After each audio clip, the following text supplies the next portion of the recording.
Очередная трехсторонняя встреча комиссии по пропавшим без вести заседала в Ереване. Ее участники – Международный Красный Крест, абхазская сторона, которую возглавлял первый вице-премьер Шамиль Адзенба, а также грузинская делегация. Как сообщил Шамиль Адзенба, в этом году во всех местах предполагаемых захоронений прошла процедура эксгумации. Везде, за исключением одного, в селе Яштхуа, захоронений обнаружено не было. В абхазском списке пропавших без вести было 177 человек. Список неполный. Возможно, в него будут включены от 6 до 8 пропавших без вести добровольцев.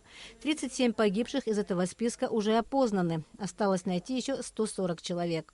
Мы заинтересованы в первую очередь в сокращении абхазского списка пропавших без вести. Само собой, грузинские останки, которые будут найдены и опознаны, нам не нужны. У них тоже есть мамы.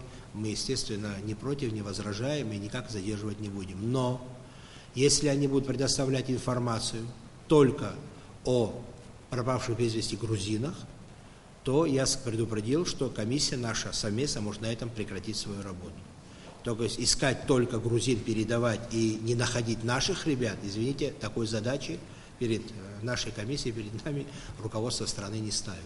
Как сообщил Шамиль Адзенба, все погибшие покоятся в абхазской земле, но информацией об их количестве и возможных местах захоронения располагают в Грузии.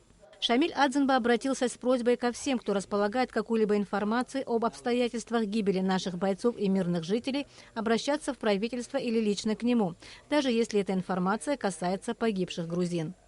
Это нужно в первую очередь нам. Нам это нужно, давайте нам эту информацию.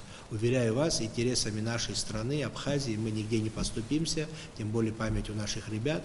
Вот для нас главная задача, мы полностью исключили в нашем переговорном процессе, вообще не заикаемся, что происходит в Абхазии, что в Грузии. Нам не интересно, мы не спрашиваем, и они тоже. И это помогает нам, исключив политику, решать саму вот эту вот задачу основную. По словам Шамиля Адзенба, в работе комиссии по опознанию останков без вести пропавших пройден определенный этап. В общеизвестных местах захоронения уже прошла процедура эксгумации останков. Теперь задача найти захоронение 140 человек, в числе которых поэт Таиф Аджба. Это последний шанс найти без вести пропавших. Потому что другого шанса уже нет. Во-первых, идет время. Во-вторых, к сожалению, останки, они со временем лучше не становятся, они портятся все хуже и хуже. Поэтому мы в определенном цейтноте. Это не заключает, что там у нас неделя, месяц. Нет. Но годик, другой, третий, может быть, у нас еще есть. Убедительно вас прошу, пожалуйста, помогите, подскажите, дайте нам какие-то вот наводящие эти моменты. Вот, и мы это все отработаем, и в дальнейшем процесс продолжится. Шамиль Адзенба также призвал родственников погибших бойцов, которые были опознаны и похоронены близкими сразу после войны в 1994 году, пройти процедуру сдачи ДНК. Тела погибших уже тогда можно было опознать с трудом, поэтому были возможны ошибки при их опознании. Тема, конечно, очень деликатная, очень щепетильная, сложная, но просто подумать хотел бы я, что вот родители вот сейчас меня слушают, наверное, я прошу вас, сдайте анализ ДНК. Сдайте, потому что мы должны проверить, исключить, убедиться. Слушайте, а вдруг в могиле лежит останки парня, у которого семья не может его найти. Вы нам помогите, потому что неправильно, когда мы знаем, что место захоронения наших бойцов и около 20 человек, сверив со всеми анализами ДНК, которые сдали мы, да, абхазский народ, я имею в виду, там, абхазы, русские, армяне, все, которые подали, там, добровольцы, и нет совпадений, значит, есть ошибки, которые были в 3-м или 4-м году. Председатель движения «Матери Абхазии за мир и социальную справедливость» Гули Кичба сообщила, что в организации и раньше располагали информацией о возможных ошибках при опознании погибших. По районам, по которым мы ездим, тоже есть некоторые разговоры, я сейчас их фамилии не буду называть, которые сомневаются. Вот, они сомневаются, но, может быть, какая-то часть родственников как бы не хочет заново теребить, может быть, вот эту тревогу, эту боль.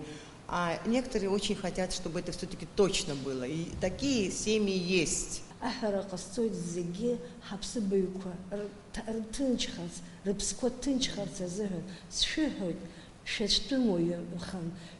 Шахац Галабриус, Егейш Цода изерге, Уольштан пишта глазаща, Гуреш Саргой дизда шакала шахало, из банаузер, Иштау это тынчера, тынчера, Уи хаушариш пазинги алат хусагазан, Рипсахар тынчеп харпарча, Уи виза глазаща, Шамилю Марпеши, Хизипш, уажә иҳамоуп, уажәшьҭан иаҳмоур, уи хьаа дуны ҳазнахар ҟалоит. Аԥсны жәларгьы хаҭа-хаҭала, ҭаацәа-ҭаацәалагьы ҳашәзыԥшуп, ацхыраара ҳашәҭоит ҳәа иҭабуп даара. Следующее заседание трехсторонней комиссии по пропавшим без вести состоится в декабре этого года. Белла Кварчая, Беслан Шхинджерия, Абхазское телевидение.